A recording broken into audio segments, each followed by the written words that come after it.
Bien, el primer problema nos presentan cuatro vectores, el vector A, B, C y D, y están expresados, ¿verdad? En función de sus vectores unitarios.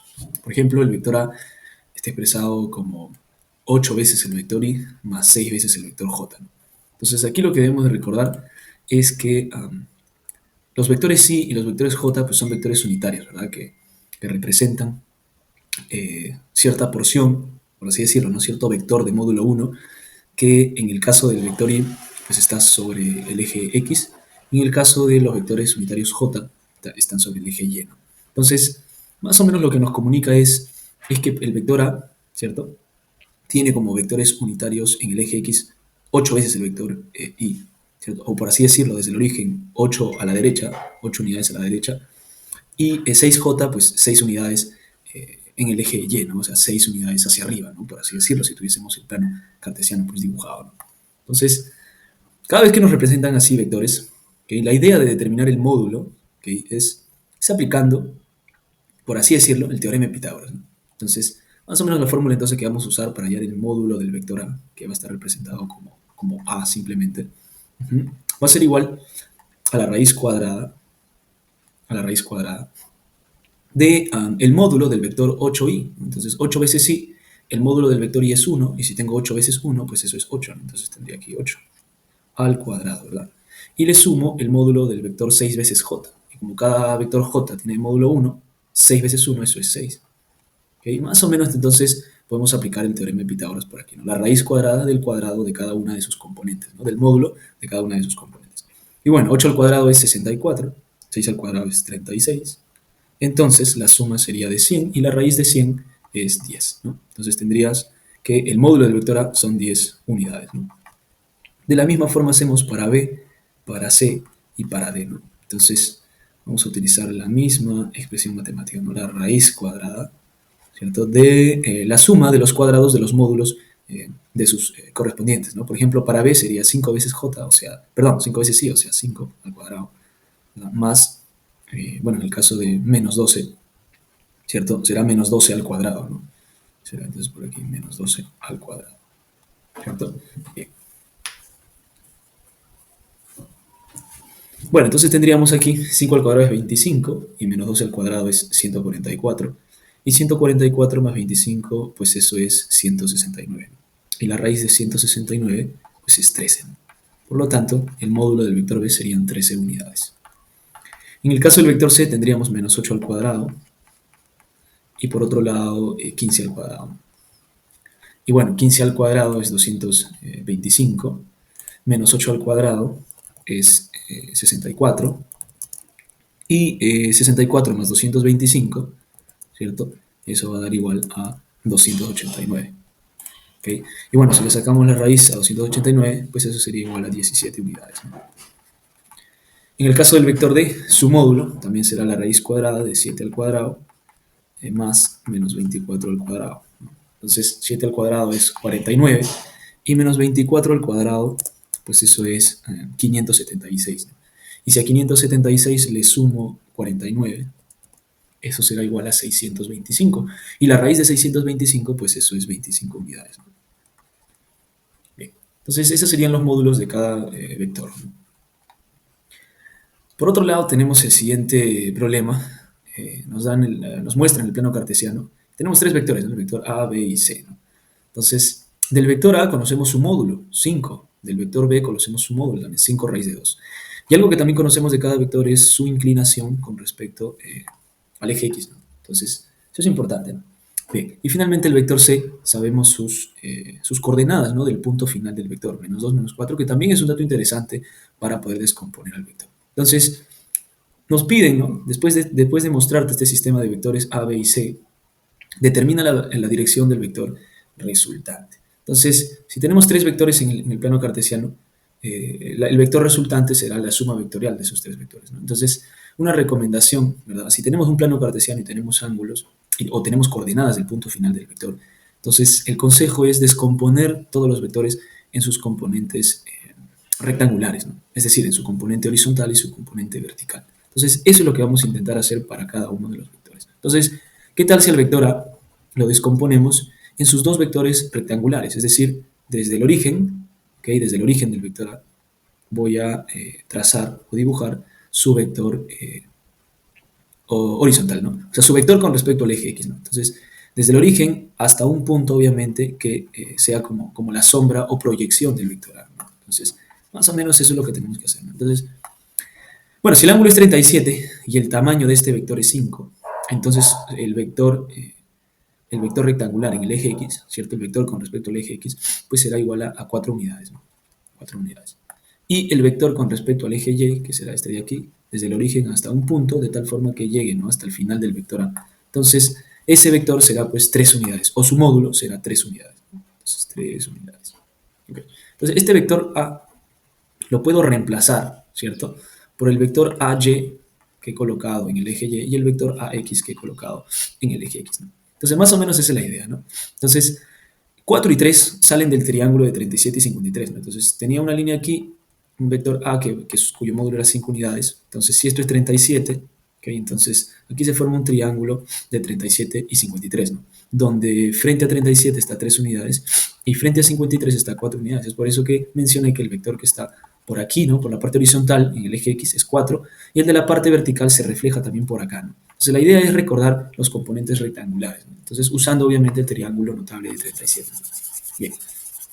Lo mismo vamos a hacer para el vector B, cuyo ángulo es de 45, ¿no?, de inclinación con respecto al semieje negativo, ¿no?, del eje X, ¿no? Entonces, más o menos vamos a hacer lo mismo, ¿no? Si el módulo es 5 raíz de 2, entonces estoy ante este triángulo, ¿no? Entonces 7,45, entonces, y esto es 5 raíz de 2, entonces yo puedo completar el triángulo rectángulo, ¿no?, o completarlo. Y si lo completo, si la hipotenusa es 5 raíz de 2 y los catetos valdrían 5 unidades cada una, ¿no? Entonces, tendría ya la componente vertical y tendría ya la componente horizontal del vector B, ¿no? Entonces, eso es lo que más o menos vamos a hacer. Entonces, desde el origen del vector B hacia la izquierda, ¿no?, ¿ok? Tendría entonces, si B es 5 raíz de 2, su componente horizontal será 5 unidades, ¿no? Y su componente vertical será lo mismo, ¿no? También será 5 unidades. ¿Ok? Entonces, listo. Entonces puedo reemplazar este vector B por sus componentes rectangulares. Bueno, y finalmente el vector C, cuyo punto final es menos 2, menos 4, ¿no? Eso me comunica en el eje X cuántas unidades debo de colocar hacia la izquierda, ¿no? Entonces, si el punto final es en menos 2, significa entonces que la componente horizontal, ¿cierto?, es de 2 unidades, ¿no? Entonces, 2 unidades. Y su componente en vertical, bueno, en este caso vertical hacia abajo, sería de 4, ¿no? 4, ¿cierto? Entonces, ese menos 4 está en la posición menos 4, pero su módulo siempre es positivo, ¿no? O sea, 4 unidades. Bueno, a partir de ahí ya puedo solamente ver la resultante en el eje X y la resultante en el eje Y. Entonces, eso es lo que vamos a hacer. Vamos a ver, por ejemplo, número 1, resultante en el eje X. Y luego, número 2, vamos a ver la resultante en el eje Y. Entonces, en el eje X serán todos los vectores que están de forma horizontal, ¿no? Por ejemplo, tengo 4 a la derecha, 5 a la izquierda y 2 a la izquierda. O sea, en total tengo 7 a la izquierda y tengo 4 a la derecha. Entonces, si tengo 7 a la izquierda y 4 a la derecha, entonces obtendría 3 a la izquierda. Entonces, tendría por aquí 3 a la izquierda. 3 a la izquierda, ¿cierto? Bien. Y la resultante en Y, pues tengo que ver todos los vectores verticales, ¿no? Entonces, hacia arriba, de color naranja, tengo 5 hacia arriba y de color azul tengo 3 hacia arriba. O sea, tendría 8 hacia arriba. Y si tengo 8 hacia arriba, de color verde tengo 4 hacia abajo. Entonces, 8 hacia arriba con 4 hacia abajo serían 4 hacia arriba, ¿no? Porque tengo 8 hacia arriba, 4 hacia abajo, entonces la diferencia es 4 hacia arriba, ¿no? Entonces, tendría por aquí 4 unidades hacia arriba. Entonces, estos dos vectores los vamos a unir, ¿no?, obviamente en el plano. Entonces, tendría 4 hacia arriba y 3 hacia la izquierda, ¿no? 3 hacia la izquierda. Bueno, y esto me hace acordar a un triángulo de 3, 4 y 5, ¿no? Entonces, eh, podemos decir entonces, ¿verdad? Podemos decir que la resultante, ¿cierto? La resultante tiene estas componentes, 3 y 4. Entonces, nuevamente, si tenemos las componentes verticales de forma reversa, por así decirlo, ¿no?, o recíproca, ¿no?, por usar un término, podemos, si tenemos las componentes verticales, podemos colocar el vector ya inclinado, ¿no? Entonces, podemos colocar por aquí este vector. Acá, por aquí estaría el vector, ¿no? Recuerden que debemos de formar un rectángulo, ¿no? Entonces, 3, 4, obviamente la hipotenusa, ¿cierto? Porque acá es 90 y acá es 90, la hipotenusa vale 5 unidades, ¿no? Entonces, este sería el vector resultante, ¿no? Esta sería su componente en Y y este sería su componente en X, y su resultante estaría pues formando la diagonal del rectángulo. Entonces, más o menos, el vector resultante es este, de 5 unidades. Pero nos preguntan la dirección. Entonces, para ver la dirección de este vector, notamos entonces que si yo dibujo, por ejemplo, mi plano cartesiano, ¿cierto? Entonces sería así, eje X, ¿cierto? Eje X. Y por aquí el eje Y, el eje Y. Entonces vemos que como es un triángulo de 3, 4 y 5, ¿cierto? Aquí sería el ángulo de 53, ¿no? 53. Ya que al frente de 53 pues es 4, ¿no? 4 justamente este 4 de aquí, ¿no? Entonces ahí debería estar 53, ¿no? Entre 3 y 5 unidades está 53, ¿no? Y acá estaría 37. Pero bueno, nos interesa el ángulo de 53. ¿Por qué nos interesa eso? Porque la dirección de la resultante será el suplemento de 53. Recordemos que la dirección de un vector, ¿cierto? Da en posición, ¿no? Que esté en el origen, ¿cierto? Que salga del origen. La dirección del vector está dado por el ángulo que se forma del semieje positivo hacia la posición final del vector, ¿no? Entonces, si aquí es 53, lo que le falta para hacer 180 sería 127, ¿no? 127 grados. Entonces, la dirección del vector R será 127 grados, ¿no? 127 grados. O sea, la clave sería la letra A. Bien, en el caso del problema 3, tenemos aquí un bloque, ¿verdad? Un bloque que tiene cierto peso. En este caso nos indican que tiene 100 newtons de peso. Entonces, yo puedo dibujar el peso. Recordemos que es desde el centro de gravedad del bloque hacia abajo, ¿no? 100 newtons, ¿ok? 100 newtons. Y nos piden determinar esta fuerza F, ¿no? Que voy a resaltarla de color azul. Nos piden determinar esta fuerza que va desde este nudo, ¿no? De estas cuerdas, ¿ok? En esta dirección, que nos piden determinar el módulo de esa fuerza, de tal forma que el bloque no haga contacto con la pared. Es decir, cada vez que hay dos superficies en contacto, acá aparece una fuerza de reacción, ¿cierto? Del piso, en este caso, hacia el bloque, ¿no? O lo que se puede conocer como fuerza normal en el caso de superficies lisas, ¿no? Entonces, la idea es que esa fuerza no esté. Entonces, la idea es que esa fuerza sea nula, sea cero, no haya contacto. Entonces, si quiero que aquí no haya ninguna fuerza, pues entonces no la dibujo, ¿no? Porque su módulo debe ser cero, o sea, no debe haber una fuerza ahí, ¿no? Entonces, solo dibujo esta, ¿no? La fuerza F, el peso, ¿cierto? Y por aquí dibujaría la fuerza de tensión, ¿no? De la cuerda. Entonces, por acá también hay una fuerza de tensión, ¿cierto? Entonces, ya está. Entonces, la idea es que solamente vea con estas tres fuerzas, nada más, ¿no? Bien, entonces, cada vez que tenemos este tipo de gráficos, pues la idea es formar un triángulo de fuerzas, ¿no? O también podemos trasladar estos vectores al plano cartesiano y ver sus componentes rectangulares, etc., ¿no? Pero vamos a aprovechar que aquí se está formando un ángulo de 90, ¿no? Entonces vamos a aprovechar ese ángulo, ¿no? Voy a aprovechar ese ángulo y voy a colocar por aquí. Y la idea es que tengamos noción geométrica, ¿no? Entonces la idea es que dibujemos por aquí. Esta es la tensión, luego 90 grados. En 90 grados tenemos por aquí. ¿Qué tal si dibujo de frente ya una línea? Entonces voy a dibujar una línea imaginaria. Entonces esta va a ser una línea imaginaria, de tal forma que sea perpendicular a T, ¿no? Entonces por esa línea imaginaria va a pasar la fuerza F, ¿no? Entonces por acá está la fuerza F de forma perpendicular, ¿verdad? Y luego finalmente tengo el peso, ¿no? 100 newton. Entonces 100 newton puedo dibujarlo por acá. 100 newton puedo dibujarlo por aquí. Entonces, por aquí. 100 newton. Bueno, la idea es formar un triángulo de fuerza, ¿no? Entonces, para hacer eso lo que vamos a hacer es trasladar, ¿verdad? El peso de 100 newtons, vamos a trasladarlo, vamos a trazar una paralela a este vector, entonces vamos a trazar una línea paralela por acá que pase por la tensión y vamos a dibujar 100 newtons por esta parte de aquí, ¿no? Justamente por esa línea paralela que he dibujado, ¿no? Entonces la idea es trazar una paralela y luego trasladar, ¿verdad? Esa fuerza F por aquí para que pueda cerrar el triángulo de fuerza, ¿no? Entonces lo traslado por aquí, en su mismo sentido y en su misma dirección, ¿no? O sea, está sobre la misma línea, ¿ok? Y con el mismo sentido, ¿no? Entonces vemos que las fuerzas se cierran, ¿no? Son fuerzas consecutivas, una detrás de otra, y están formando un triángulo, ¿verdad? De fuerzas. Bien, bueno, recordemos que entre la fuerza de tensión de color naranja y una línea horizontal, ¿cierto? Que yo, bueno, en este caso la pinté de negro. Entonces, ¿no? Se forma un ángulo de 37, entonces la tensión de color naranja con la línea, esta línea que he dibujado por acá, ¿cierto? Una línea imaginaria, forman 37 grados. Entonces, acá es 90, ¿cierto? Y acá es 53. Entonces, utilizando el triángulo de 37 y 53, nos damos cuenta que al frente de 90, perdón, tenemos a 100 newton, ¿verdad? Y recordemos que la proporción ahí es 5K, ¿no? Eso significa entonces que K vale 20, ¿no? Porque 5 por 20 me da 100. Entonces podemos decir, ¿no? Número A, ¿no? Letra A.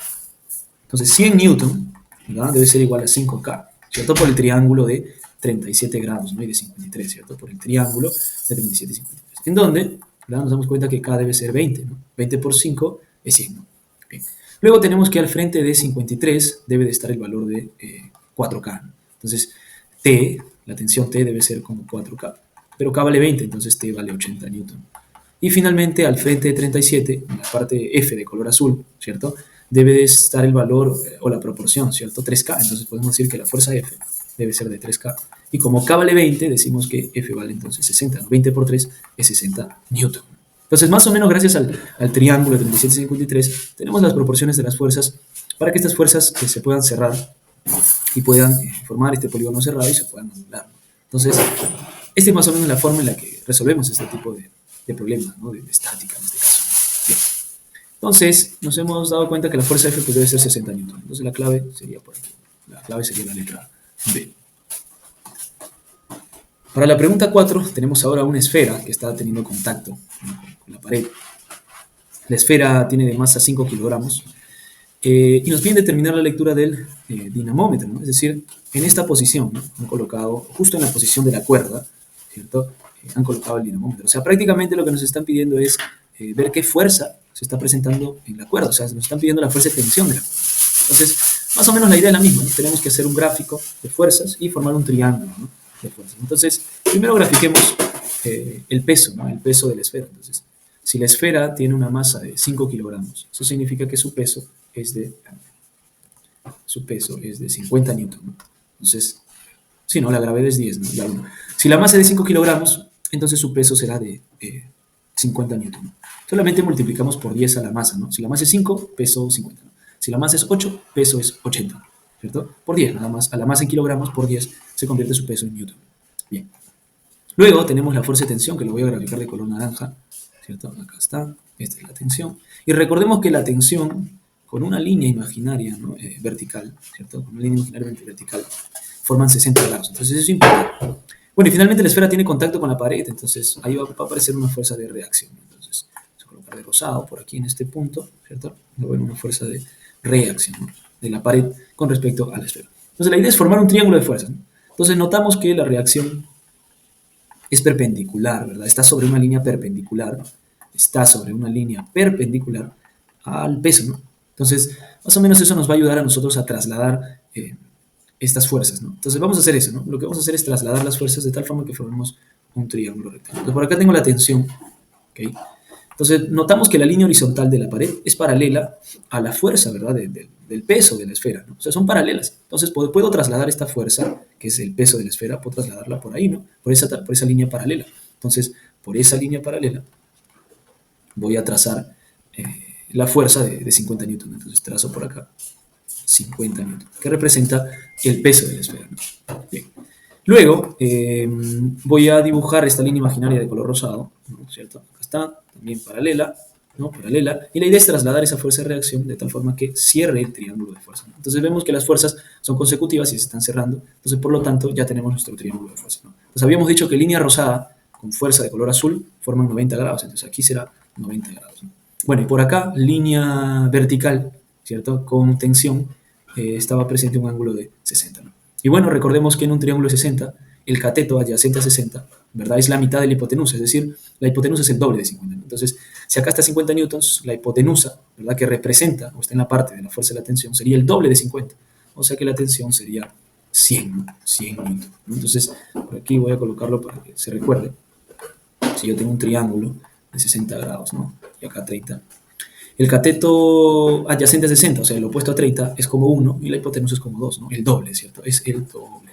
Y frente a 60 está raíz de 3. Entonces, lo que nos pedían nosotros era la lectura del dinamómetro, ¿no? Entonces, la lectura del dinamómetro será la fuerza que experimenta la tensión y la tensión experimenta de 100 newton. Entonces, por lo tanto, la clave sería la letra C.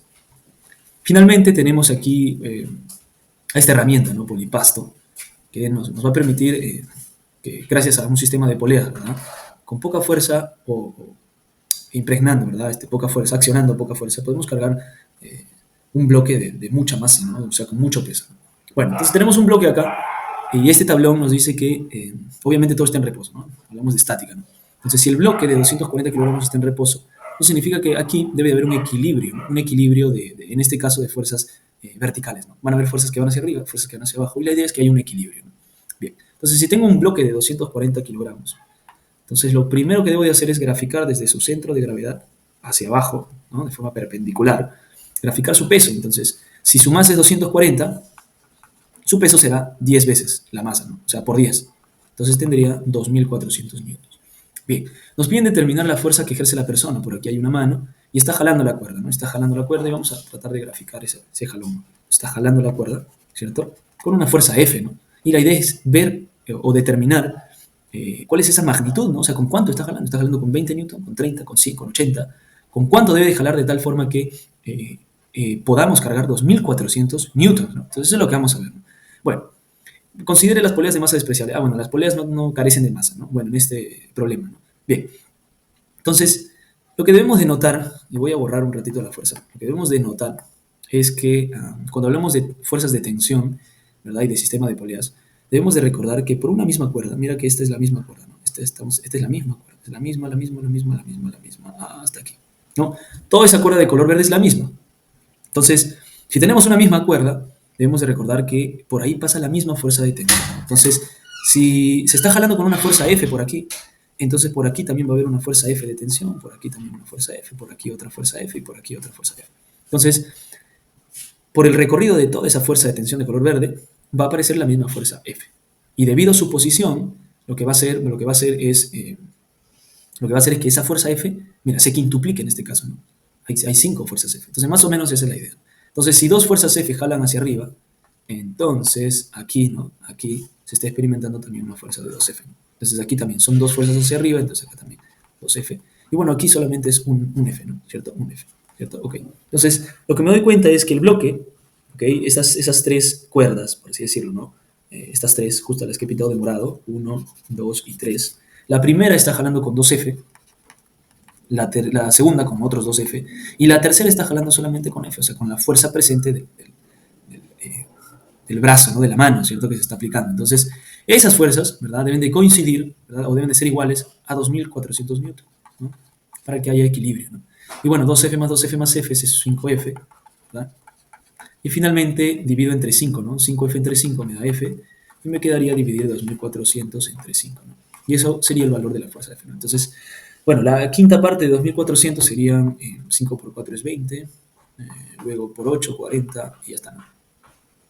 Sí, sería entonces 480 newton. Entonces la fuerza que está utilizando es de 480 newton.